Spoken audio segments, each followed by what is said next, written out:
Hi, I'm Jules Suzdaltsev with Seeker Daily, and we're here on the final day of the Republican National Convention. Today, we're going to talk about young millennial Republicans. With us is Jace LeCaire from Vermont, and also Zachary Zupan, also from Vermont. And joining us is Anna Kasparian with the Young Turks. Thank you all so much for joining us today. Absolutely.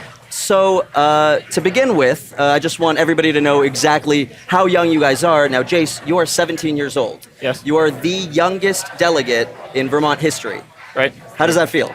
It feels pretty good to know, our state party's moving in the right direction of attracting young people. Obviously, we still have a lot of work to do, but... Sure. And Zach, you are 20. Yes, sir. And you're also from Vermont? Yes, sir. Soviet Socialist Republic of Vermont.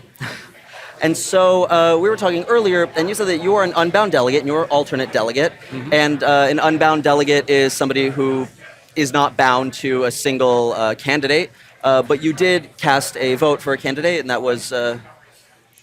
I voted for Senator Rand Paul. He was the one that originally inspired me to get involved in politics with his message of liberty and limited government. So... Cool. And then, Zach, you are for... I supported Senator Ted Cruz from the week that he announced his presidential campaign. Great.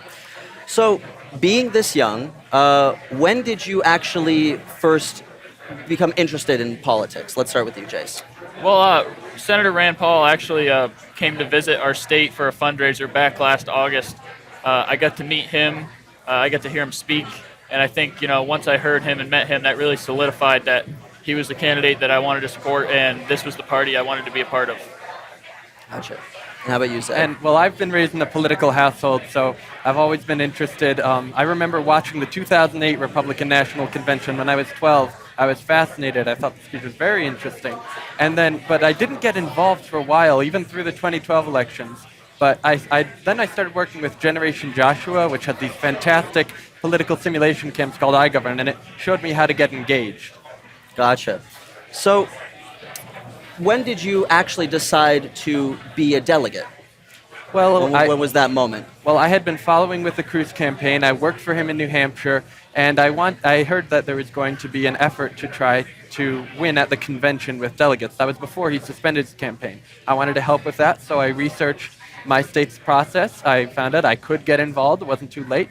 Went through my town caucuses, went to the state convention, and ran. Great. Now, Jace, you actually had to start a GoFundMe campaign to get here. Right. That clearly it was successful. How did that end up happening even? Right, well, a lot of people don't know that delegates actually have to pay for everything while they're here. Some people actually think we get paid, which is the opposite. And for a high schooler, from a rural town in Vermont, going to a big city for 1.5 weeks, it was expensive, so I started a GoFundMe page, and people were very generous, and it ended up working out well. Gotcha. So I wanted to ask a little bit about, some of the tone that you guys have maybe experienced during this convention. From my personal experience, it's a little unprecedented, some of the mudslinging that's going on. And what are your feelings about it? There have been a lot of, insults and personal attacks. Do you feel, Jace, that this is going to have any type of negative impact on the Republican Party? Right. Well, I actually I did a joint interview with the youngest Democratic delegate. And we didn't agree on much, but one thing we did agree on was that the rhetoric in this campaign is way too bad. We all need to calm down, talk about the issues. I would like to see our candidate be the bigger man and start it first. I don't think it's going to happen, but I would like to see it happen. What policies of Trump's do you feel is most important to you, Zachary? What do you think really stands out about him that's better than Hillary Clinton, per se? Well, I think that his foreign policy is a lot better than Hillary Clinton's. Now, he hasn't been completely clear in articulating it, but when he denounces the failed Libyan intervention, which was ridiculous, when he denounces arming Syrian rebels who we can't trust, I like that. I don't think we should be intervening in every country around the globe, and that's something Hillary Clinton has advanced, a consistent policy of interventionism. I especially don't want us to antagonize Russia, a fellow nuclear superpower. That's one of the leading issues that is making me consider voting for Trump now that he's the nominee. So he wants to possibly not follow through on promises that the United States has made with NATO, which would kind of put us at a little bit of a disadvantage should we ever have issues with Russia in the future. And there's also the issue of him being very supportive of Erdogan, who is the leader of Turkey. Trump's obviously very strongly against ISIS, as he should be, but Erdogan has been caught helping ISIS in several occasions. Does that concern you at all? Yes, I only heard last night or this morning that he was speaking favorably of Erdogan. I don't like that. I'm concerned about it. I want to hear more about why he would praise Erdogan, who is a brutal dictator and an awful theocrat. However, it doesn't trouble me as much as all the dangerous interventions that Clinton has been advocating. So. Fair enough. Now, I want to talk a little bit more about just how young you guys are and just that level of political awareness, because I would kind of imagine that a lot of your friends are not as politically aware as you are and may not even care about politics. Is that at all true? Yeah, I think youth involvement is very low. If you look at poll numbers, the youth vote is what turns out the least. We have a lot of work to do with getting young people involved. I've been a big advocate for that. No matter what side you're on, I think you should be involved in politics because that's how you create change in your country. Sure. Do you think that most young people are on the left rather than on the right as you guys are? Well, we're from Vermont, so obviously Bernie Sanders' Sure. home state. I'm from a conservative-leaning town, so it might be a bit different for me. But there definitely is a lot of young people that believed in Bernie. I don't quite understand. I understand why. He's honest. I think he's honest. I think he tells what he's really saying, what he's really thinking. But I think socialism is dangerous, and so I think we have some work to do educating the youth about topics like that. How about you, Zach? Well, Any thoughts? I think that what young people want in political candidates is sincerity, and there has been so much insincerity in politics, it's disillusioning them more than other segments. And I think that's what attracts them to candidates like Bernie Sanders, who has some very apt diagnoses of the problems in our country. Corporate welfare with the government coming and subsidizing certain companies over others. That's wrong. That's not capitalism. Now, as far as the solutions, I don't think that Sanders has solutions that will advance economic prosperity in our country. I think that Cruzs articulates the radical ideas of the foundation of America, the constitutional precepts of the free market and individual liberty. And that's what drove me to him. I saw that he was a man of integrity, a man of principle, and that's why, I spent my own money. I campaigned for him in New Hampshire and Indiana. That's why I continue to support him. I'm looking forward to him running in 2020. Well, we actually spoke with quite a number of young millennials out in the streets around the Republican National Convention. So let's take a look at that really quick. You really want me to get started on Hillary? At first I was a Kasich supporter, but it was an easy decision for me to make once I saw what Hillary stands for and her track record with Whitewater and Benghazi and the email scandal, and that's just a couple, and I'm being very polite with those too. Hillary Clinton is everything that is wrong with politics, and I'm more anti-Hillary than I am pro-Trump, if that makes sense. But there's an obvious choice in this election. I honestly, personally believe she's a terrible human being, and if she is elected, it will be the final nail in the coffin for this country. So, it seems the resounding theme is that no on Hillary. Absolutely, that's and clearly that is the Republican standpoint at the moment, whether you support Trump or not. I feel like it might be a stupid question to ask if you guys share that belief against Hillary. Yeah, well, I think it's a common sentiment that's driving a lot of people that weren't really supporting Trump towards Trump is voting against Hillary. I think that's the same for the opposite side. I think a lot of Bernie people are going to be voting for Hillary against Trump. And I think it's sad when you have to vote against a candidate instead of for a candidate that you believe in. Yeah. I think that Hillary Clinton is a candidate with no redeeming values. I think that every other candidate, even Jill Stein, has something that I can appreciate about her platform, but I look at Hillary Clinton's platform, I'm sincerely at a loss. So I'm certainly not going to vote for her. It's fair. Now, in regards to last night, which was, we had all the speeches, and in particular, Cruz's speech was pretty big deal. I mean, I was down near the floor, and felt like there was a little bit of pandemonium, especially when he did not endorse Trump directly.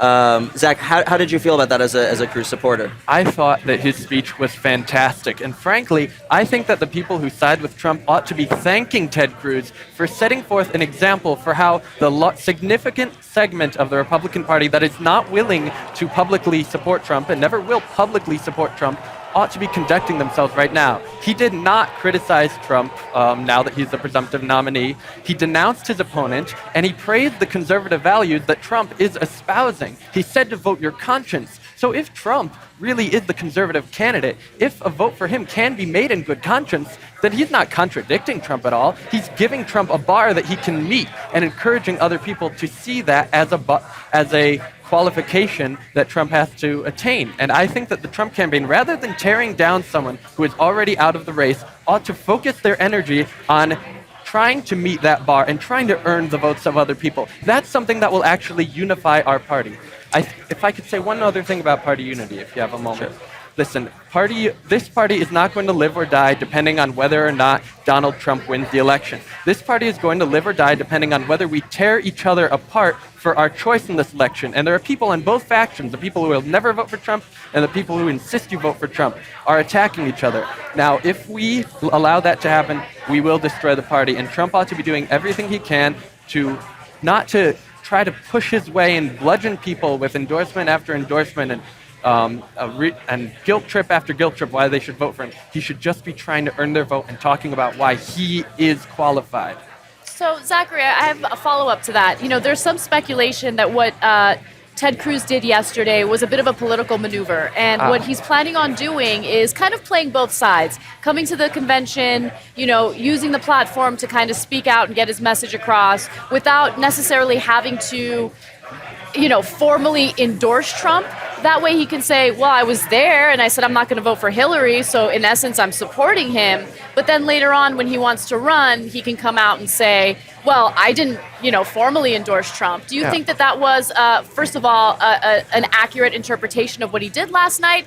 And do you think that it worked in any way? No, I don't think it's an accurate interpretation. There is nothing that Ted Cruz could have done last night that would not have been interpreted by some as a political maneuver. That's the nature of politics. Everything you do is motivated either through your sincere beliefs or because you want to work to your political advantage. I don't want to focus so much on what a person's motivations might be because I will never know.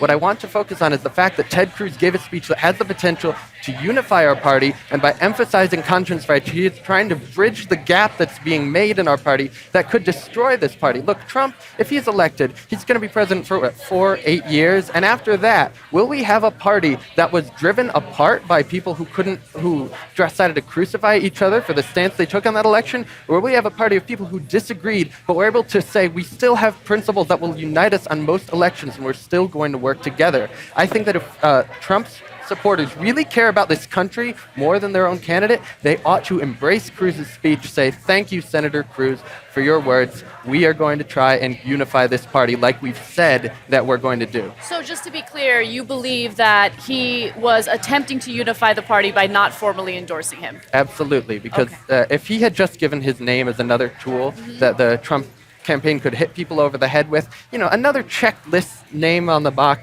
on the list of candidates, it's not really going to change many people's names, but it would be used as a weapon to try to drive people apart. I think that he was trying to shepherd his influence to try to keep us all together and to try to keep us from being guilted into voting for him, which is not working. There are not going to be more people who are going to be guilted into voting for him. But if we are allowed to think about this in terms of conscience, then some people will vote for him, and I might.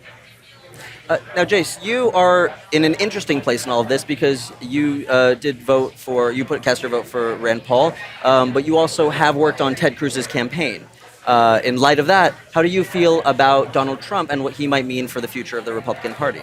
Right. I think Trump went about unifying the party in the wrong way. One of the things that really ticked off a bunch of the Cruz people originally was the vote on the rules. This is going to be an example of maybe how Trump, would run his presidency because, he had his floor whips going around, borderline threatening and, harassing people to unsign from a document that would call for a roll call vote. And that's not how Republicans, I hope, would want to operate.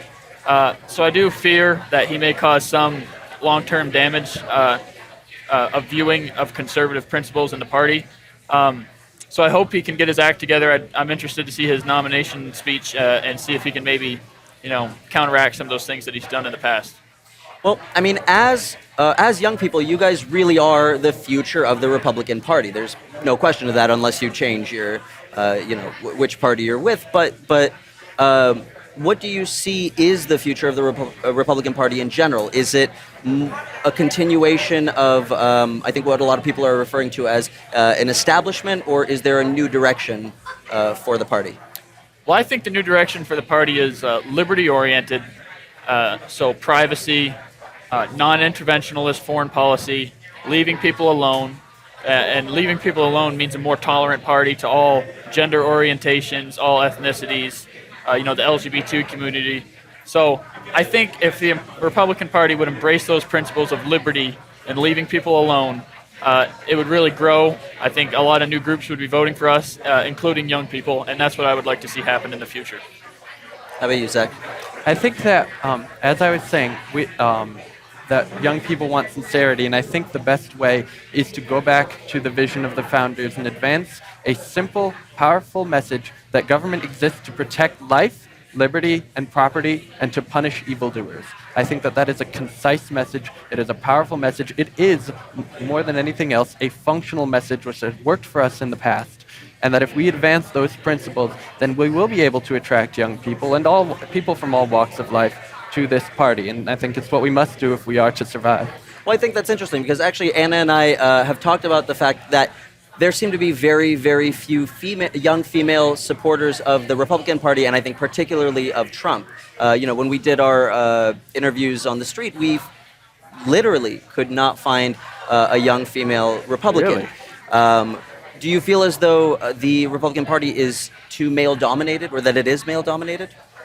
I think obviously women tend to go more Democratic. I really don't know why.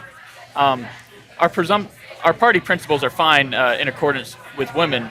I think our presumptive nominee is going to have some trouble with women. The comments he's had about Megyn Kelly, the very disrespectful things he did to Heidi Cruzs, that Ted Cruz listed as the reason why he did not endorse Donald Trump. Mm-hmm. So, I think we have some work to do with women. We have some outreach that needs to be done. But I do think there's nothing wrong with the Republican Party having to do with women. So I do think we can hopefully fix that in the future. All right. I like your answer. I think that, raising awareness about some of the rhetoric and how it could turn off possible voters is important. I just want to get your quick thoughts on Trump saying that he believes it's necessary to punish women if they get an abortion. Do you think that had an impact on female voters? Yeah, I'm a member of Students for Life, and that is not what we think. We think women are victims of abortion. We do not think they should be punished in any way. We think they should, have counseling, maybe if they want it, but we do not think women should be punished. That shows his lack of understanding for pro-life principles, and I was very upset when I saw that. Yeah, and in fact, that view was so caustic that he reversed himself on it within days. So, yeah. Now, I'm curious where you guys see yourselves, in a few years. Do you think that you're going to, delve right into politics? Do you have other plans for the future? Because this is a pretty big stance to make, being a delegate and an alternate delegate at the convention. That suggests the future in politics. Is that in your future? Yeah, I've always been interested in running for public office. Hopefully it's something I get to do someday, and I'll look forward to doing that. Are you going to college for that? Are you planning on studying that? I don't think I'll probably go to college for political science, but I've actually explored the idea of when I'm in college running for a state representative post while I'm in college. Very cool. I have thought about running for local office. I was very unhappy with some of the things I saw from the RNC, the way they handled the Rules Committee and took a lot of power away from the grassroots. And I was beginning to get disillusioned this week. But really, Ted Cruz's speech did inspire me. It made me think that there is still a voice within this party for unifying around the principles that we began on. And Ted Cruz is not the only one. He was the one who was able to speak, but there are a lot of us who do want to reform it. And so I am thinking that potentially I will become involved further in the Republican Party and local politics to try and reform it and make it a more conservative party. Okay. Well, thank you guys so much for joining us. It's been incredible hearing about the experiences of young Republicans, of young millennial Republicans. That's, again, like I said in the beginning, a very, very rare thing. So I really appreciate your time. And Anna, yours as well. Thank you. Thank you. Thank you Thanks so for having much. us. And thank you so much Thank for you so joining much. us. Make sure to check out Seeker.com. I mean, this is the last day of the convention, so this is the last live stream we have. But we'll be back at the DNC next week, and we really hope you're there with us. So thanks again for watching.